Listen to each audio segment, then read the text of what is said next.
keren, kehidupan dalam rencana Tuhan. Stephen Tong adalah seorang tokoh yang sangat istimewa. Kepemimpinannya, kemampuan komunikasinya, dan pemahaman teologinya mendalam.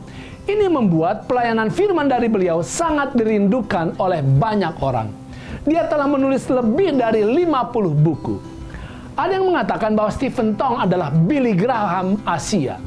Dikatakan Stephen Tong adalah pembicara Alkitab dengan pendengar terbanyak sepanjang sejarah. Sejumlah lebih dari 30 juta orang dengan rekor khotbah mencapai 33.000 kali. Keliling dunia lebih dari 100 kali. Maka beliau dijuluki Billy Graham Oriental. Stephen Tong mempunyai ciri sebagai pembicara yang blak-blakan. Dia suka menegur secara keras. Di Wikipedia disebutkan bahwa dia dikenal sebagai pengkritik keras gerakan karismatik, New Age Movement, postmodernism, seni kontemporer, psikologi, budaya barat, budaya timur, filosofi dan teologi kemakmuran, serta banyak lagi. Itu sebabnya banyak kalangan yang cukup merasa gerah, tidak nyaman bila mendengarkan pernyataan-pernyataan tertentu dari Stephen Tong. Pertanyaannya adalah, apakah Stephen Tong dapat dipercaya? Mari kita lihat apa yang dikatakan oleh Rasul Paulus. 1 Korintus 4 ayat 1-6. Ketika itu, umat Tuhan di jemaat Korintus terpecah. Mereka terpecah oleh karena karisma tokoh-tokoh agama yang telah datang mengajar mereka. Ayat pertama. Demikianlah hendaknya orang memandang kami sebagai hamba-hamba Kristus yang kepadanya dipercayakan rahasia Allah. Mereka yang mengaku sebagai pelayan firman adalah pembawa rahasia Allah. Mengapa rahasia? Oleh karena banyak orang yang ingin dekat kepada Tuhan dan ingin mendengar petunjuk Tuhan, tetapi mereka sukar mengerti. Maka para hamba Tuhan memikul tanggung jawab untuk membimbing umat di dalam memahami rahasia Allah.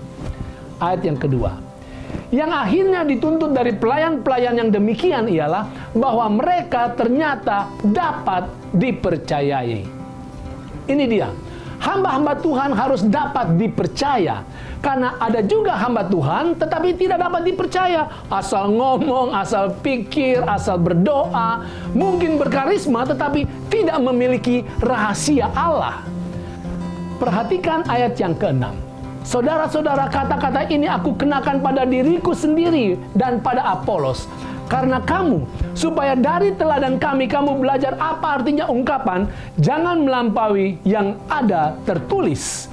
Supaya jangan ada di antara kamu yang menyombongkan diri dengan jalan mengutamakan yang satu daripada yang lain.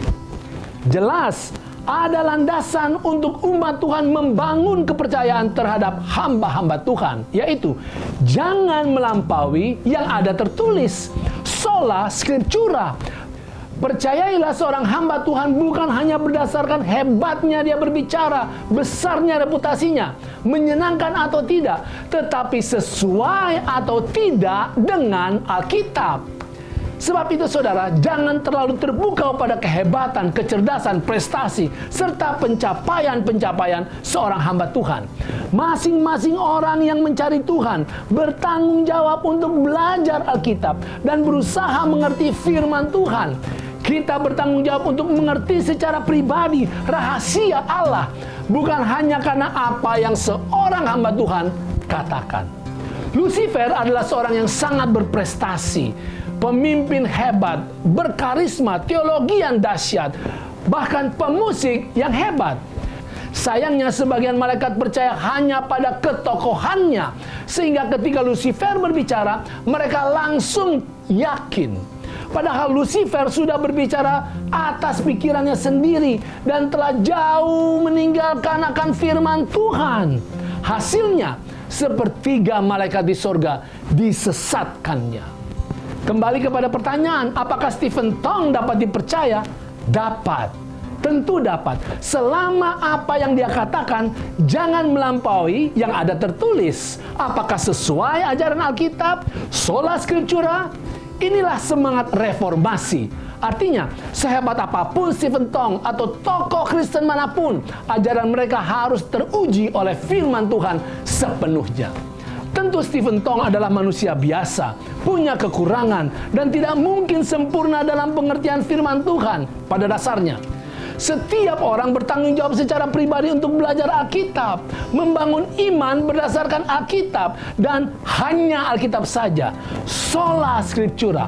Itu akan menjadikan kita bukan hanya pengikut manusia semata, melainkan pengikut Yesus, sumber hikmat, sumber kasih, sumber kuasa kehidupan, pemegang kunci rahasia Allah. Itu keren.